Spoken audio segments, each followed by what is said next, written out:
Hello and welcome to the Mindset Alchemy podcast, as you heard in the intro. Today, I am very blessed to have a fellow South African, Tim Wagner, who is joining me to discuss how he became a professional pointer. Tim, welcome to the Mindset Alchemy podcast. Wonderful, Janine. Thanks so much for the invitation. It's a privilege and a pleasure to be here with you. Oh, likewise. Tim and I had a wonderful chat before this, and there's so many interesting things about his life that I'm sure he's going to share with us. Tim, I believe you began in the hospitality industry, or did you do something before that? Out of school, you always have this challenge about what you're actually going to do. And I had one of those careers guidance counselors. I don't know if you had one of them. Oh, yes. It was an interesting perspective. And exactly. How can one person in a few small questions direct a young chap in their future career path? But that's exactly what happened. I was told either go into broadcasting or hospitality. And I figured I like to travel, so why not? So I ended up by spending 27 years in that industry, did very well, and climbed the corporate ladder, was doing the traditional thing, which we're all taught to do well, study. So I went and studied, and I got the job, and I worked hard for the promotions and made the money, got married, had the children, got the house, got the debt, got the car. And I did that for 27 years. So the 40 by 40 cycle, yes. Exactly, yeah. Doesn't necessarily mean it was the right path, but it was a path. Now, that is a very interesting perspective. Could you expand on that, please? It may not necessarily be the best path or the right path. Could you share a bit about that? Yeah, well, that's a big part of the conversation, isn't it? That we follow a route that society tells us what we should be doing, whether it's your parents, your sibling, the government, the media, school, teachers, whoever it is. And you think, okay, so that's the way I must act, and off you go down that route. But it doesn't necessarily mean it's your path, it's a path. So now looking back, I realized that was a very good path. It was okay. I learned a lot, I did a lot, I achieved a lot, traveled a lot. However, the last maybe 5 or possibly even 10 years of my career, I wasn't excited. I wasn't passionate. Because I started to ask questions about, well, maybe this isn't actually my true path, my true nature, my inbuilt person of who I actually am. But I had no idea who I was, because I'd never been allowed to live this person. Fit in that box, right? That criteria of this is what you do. And it was in 2008 that I first started to realize there was way more to life. And that was when I got introduced to network marketing, which led me to personal development. That was passion. That was the key. That skills development, learning, realizing there was so more outside of this world in hospitality. I only knew it. I knew it very well. I was extremely good at it. I had my own businesses, as well as working for other people, which I spend most of my time for. But realizing that, hang on a second, there's a bigger world out there. That education, that self-education portion captivated me. And that was then in 2008, the real transition and the change in my direction. Although I carried on in hospitality until 2018. It took me 10 years of that personal development and that coaching and teaching a lot of people and mentoring in my own networks and my own sphere before I actually had then the confidence, as well as the financial backing through my own part-time businesses, to say, that's it. Time to live my life by my rules, the way that I would like to live. So would you say that network marketing was the catalyst that brought you towards your mindset being alchemized into where you had a deeper feeling you could go? Without question, it was. For the good things and the bad things. I still do network marketing now. However, I do it to get access to meeting great like-minded people who are looking for something else, where I can coach and guide and mentor and teach and point, professional pointer, people in a new direction to find purpose and meaning in life.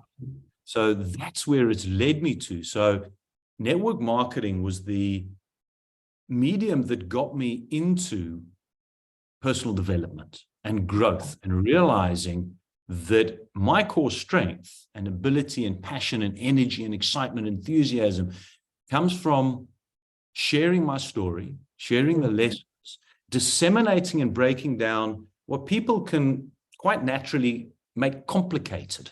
Yeah. This whole personal development thing, there's so much, Janine. Where do you start? There's books and podcasts and seminars and online things, and you've got all the amazing names in the world. They just give so much information.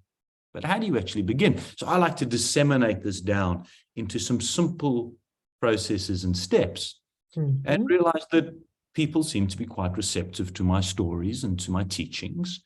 And that's what I'm now focusing primarily on, is this. So yeah, that network marketing.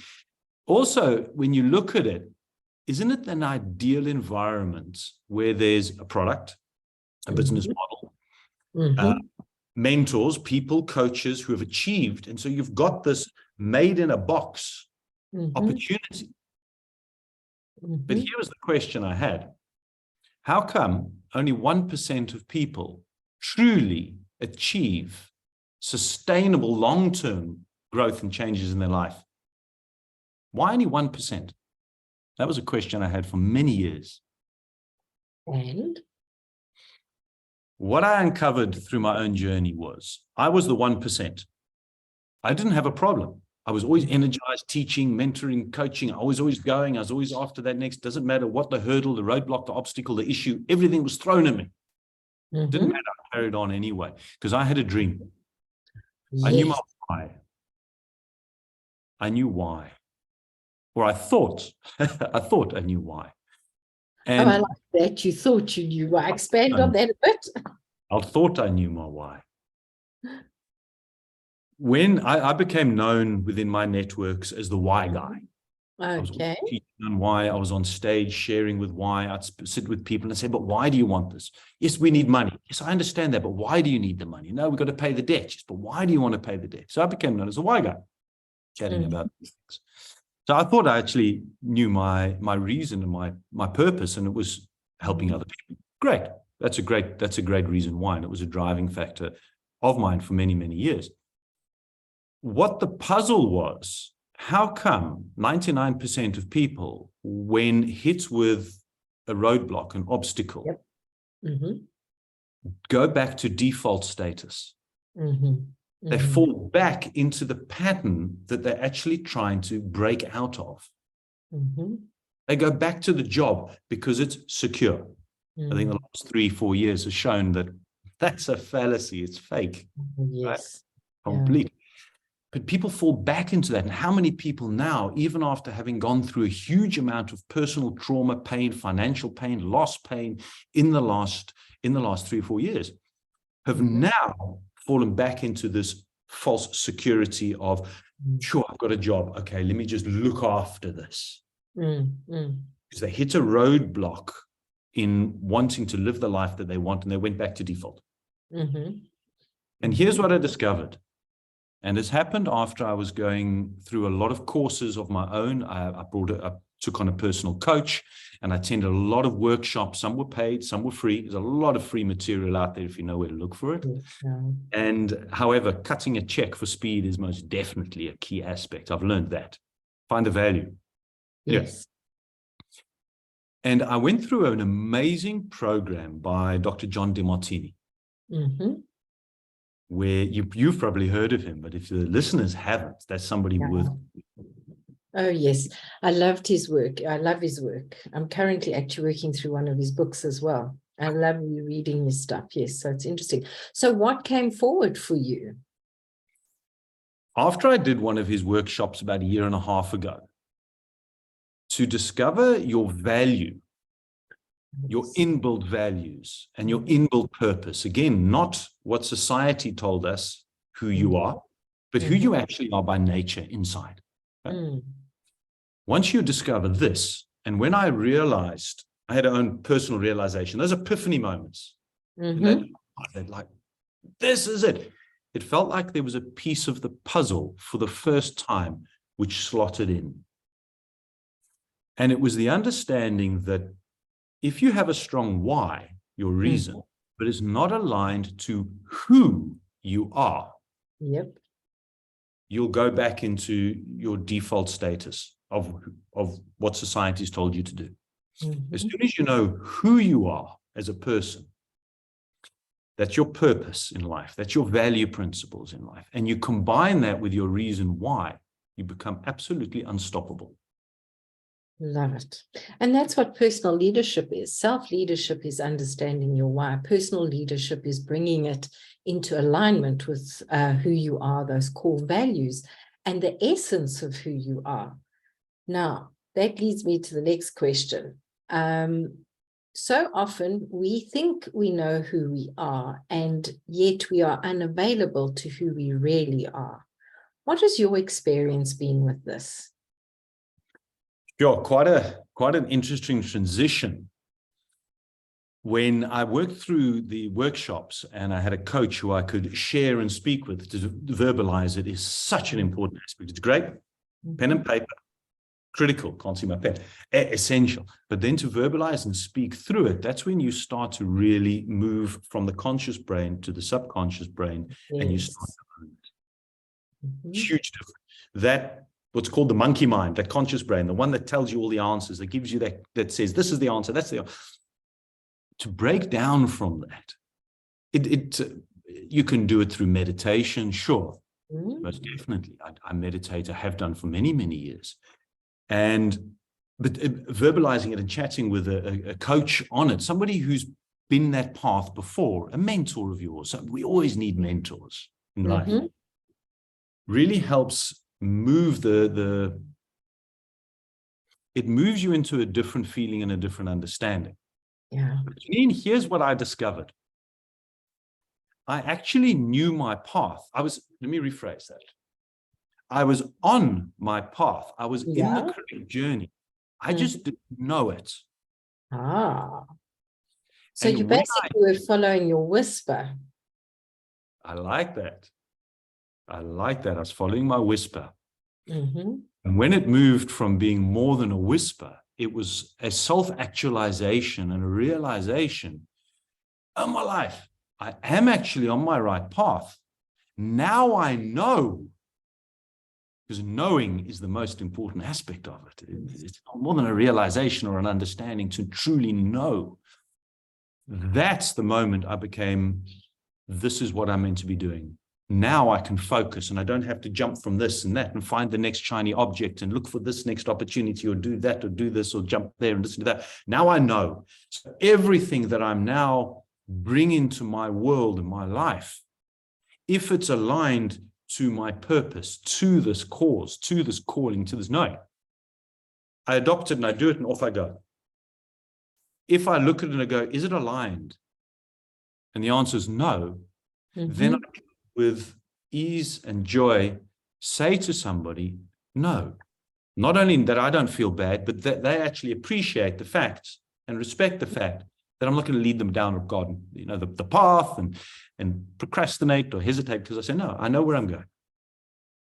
I find that also conserves our energy, because we're saying yes to what we're in alignment with rather than carrying the weight of what we're out of alignment with.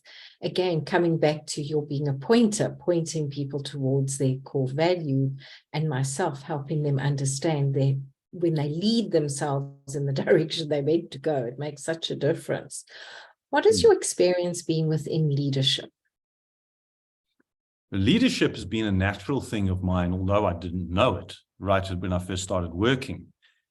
It's been a very natural process and progress right back in hospitality, whether it was just when I was a supervisor in a restaurant and I was a lightie. I mean, when I was 21, I was the youngest ever restaurant manager for the Hilton Hotel Group in the UK. Oh, congratulations.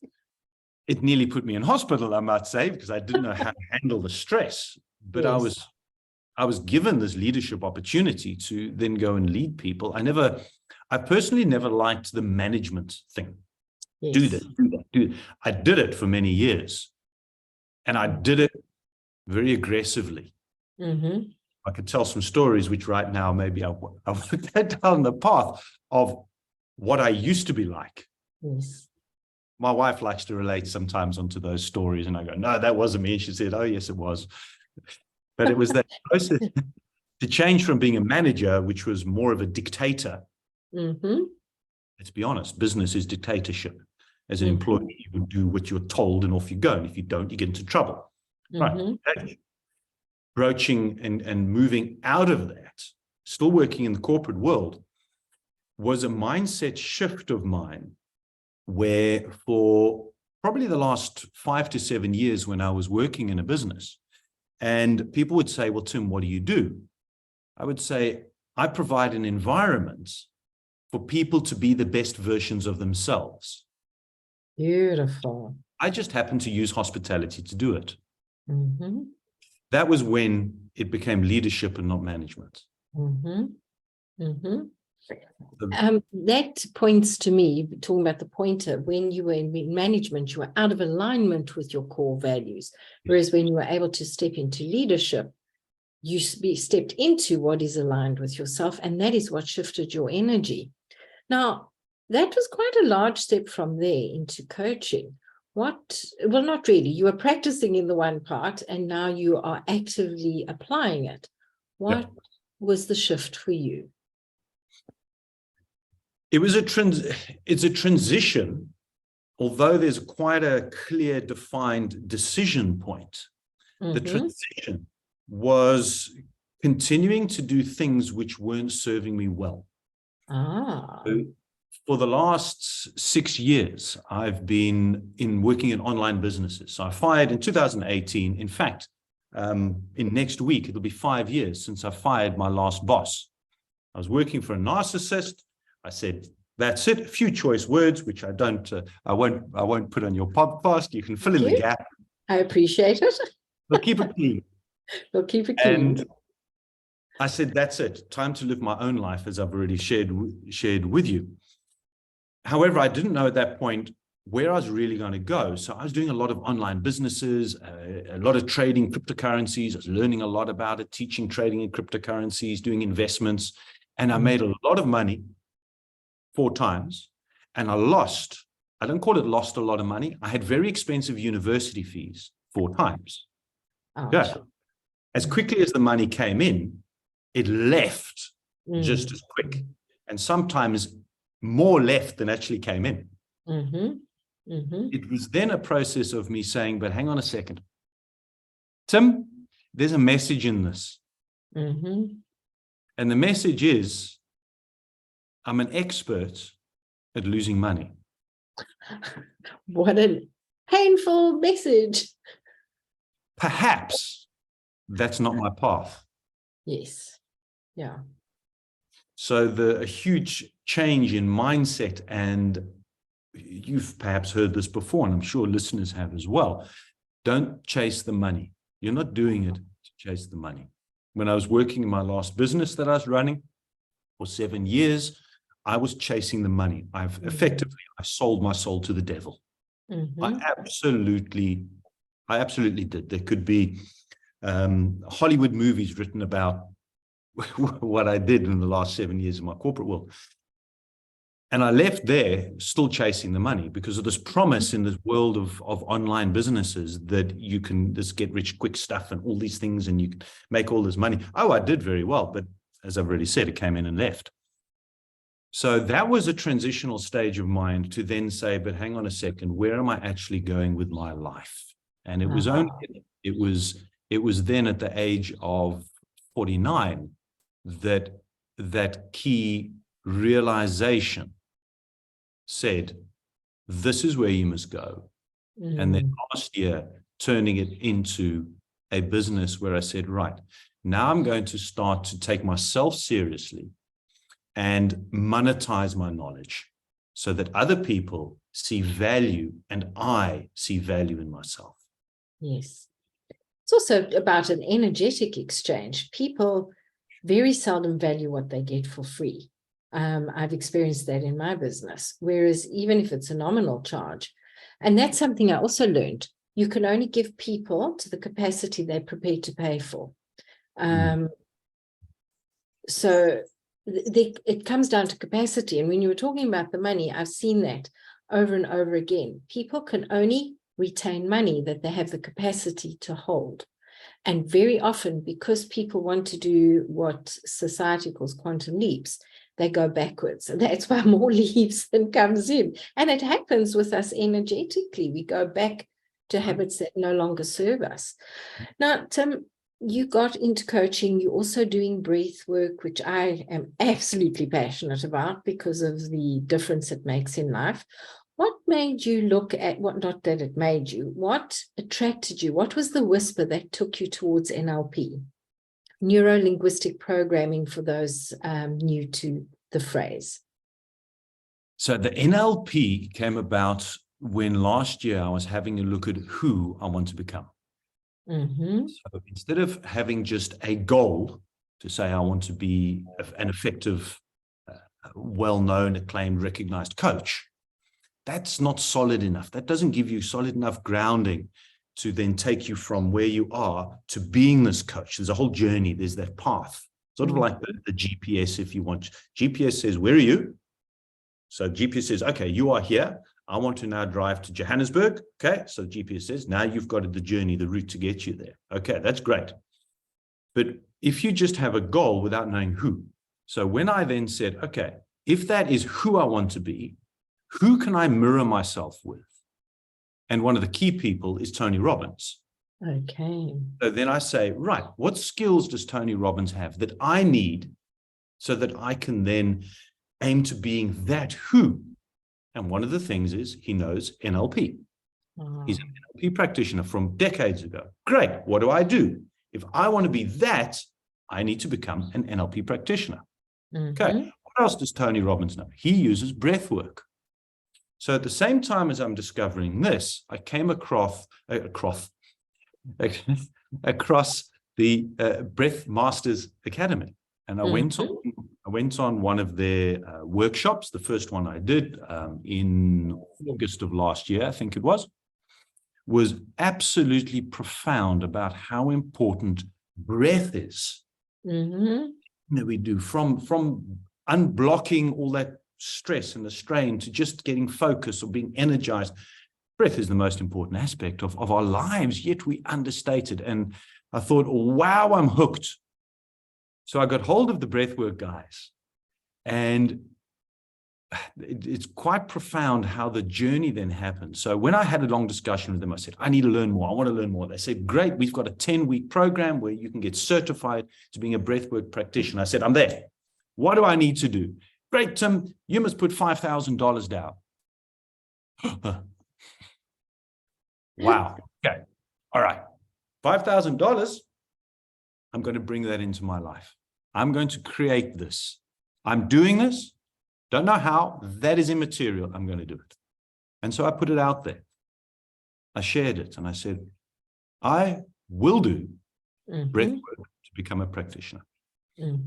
So in February, where are we now? End of March, end of February, I get an email from them saying, Tim, we're launching a, what's the word I'm looking for? A program, a scholarship. We're launching a scholarship to be able to attend the Breath Masters Academy. Would you like to apply? Don't ask me twice. Email, a week later, had the interview, accepted, started the course last week, Monday. Be careful what you wish for. You just might get it, Tim.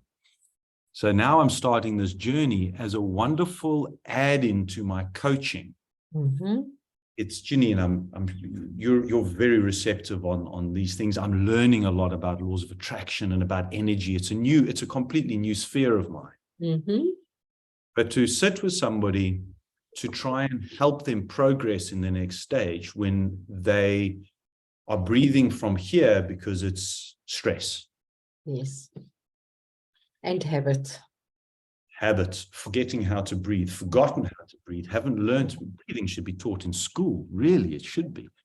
To add this in as a new modality to help people achieve more and receive more and understand more and break down some blocks in order to be able to then move forward in life is a wonderful addition. And I'm so enjoying this new journey of adding in this new who I want to become this year. Love it. Now, If I may recap, you saw somebody that's successful and you went and explored what it was that they had that you could add to your life with. That understanding who we would like to become is really, really such, again, an important part of personal leadership, because we can change who we are. We can grow into who we can be.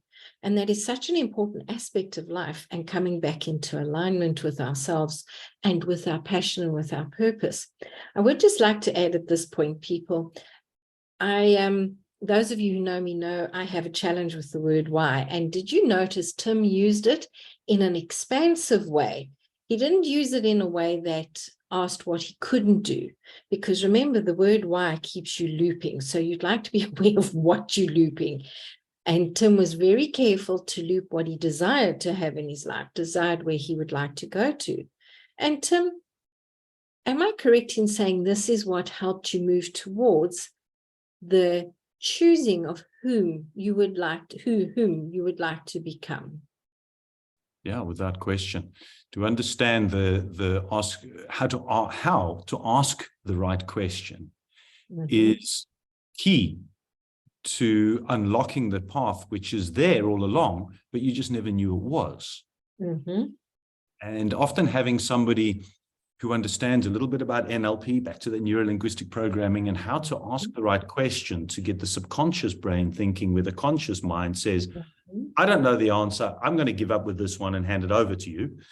That's when you can start really getting to break down those answers. But yes, I've just used a word that I would like not to use anymore, and I'll move from there. So the process of practicing this is to have somebody who can ask you the right question, not to lead you, but to open you.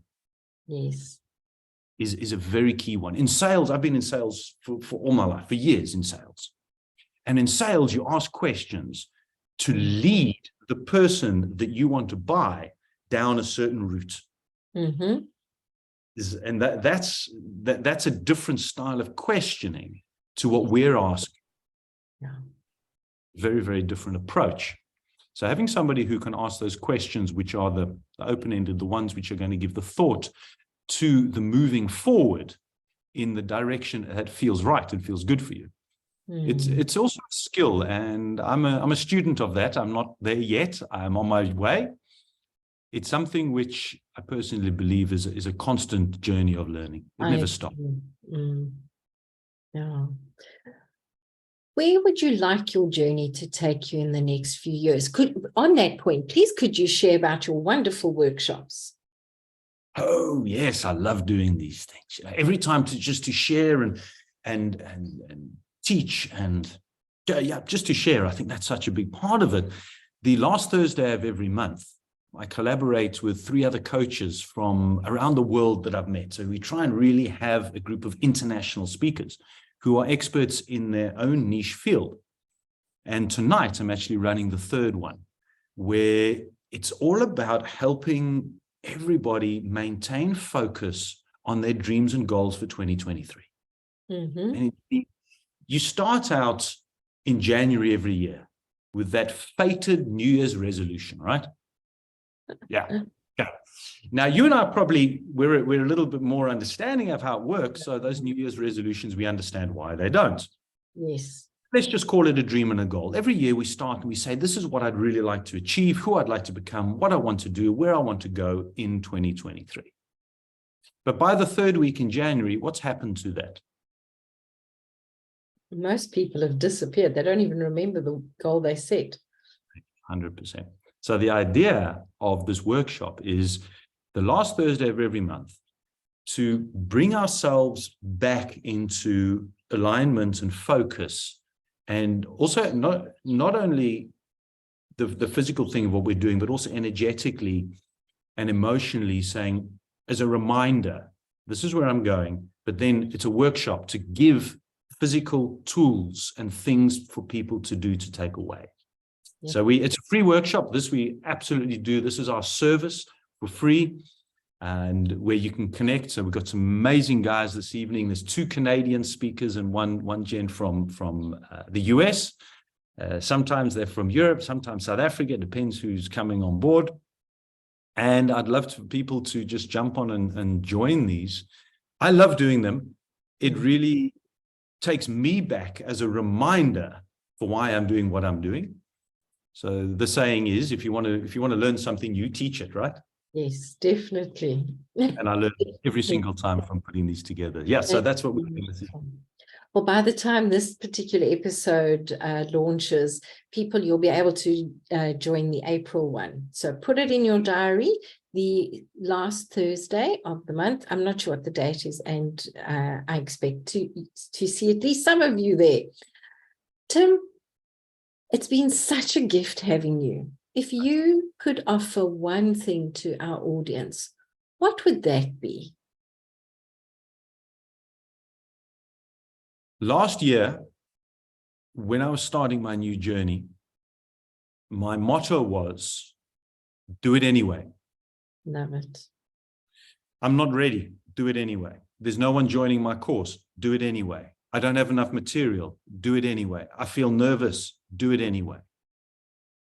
And just doing it anyway, I learned so much. So I would say, just do it anyway. Whether you take that from Nike, just do it or not, just do it anyway. As you say, that's so powerful. Thank you very much. And I have no desire. And I just remembered the video where there was a coach saying, and do it, and do it, and do it. I can't remember who it was, Art Linkletter, or no, it wasn't Art Linkletter, but you really reminded me of that. Oh, thank you so much, Tim, for joining us. And people, I will put Tim's details in the show notes. Come and join us on the last Thursday of the month, because there is so much value learning how to ask the better question, understand who you are and who you're choosing to be. Tim, again, thank you. I so appreciate your time and your effort. And thank you. Thank you very much for allowing me and for inviting me and having me here, letting me share and just talk. I can talk forever. You've kept it focused. I think we've shared a lot, and I love doing this. Thanks a lot, Janine. And please keep going on where you're going. This is invaluable material to put out. Thank you. People, bye-bye.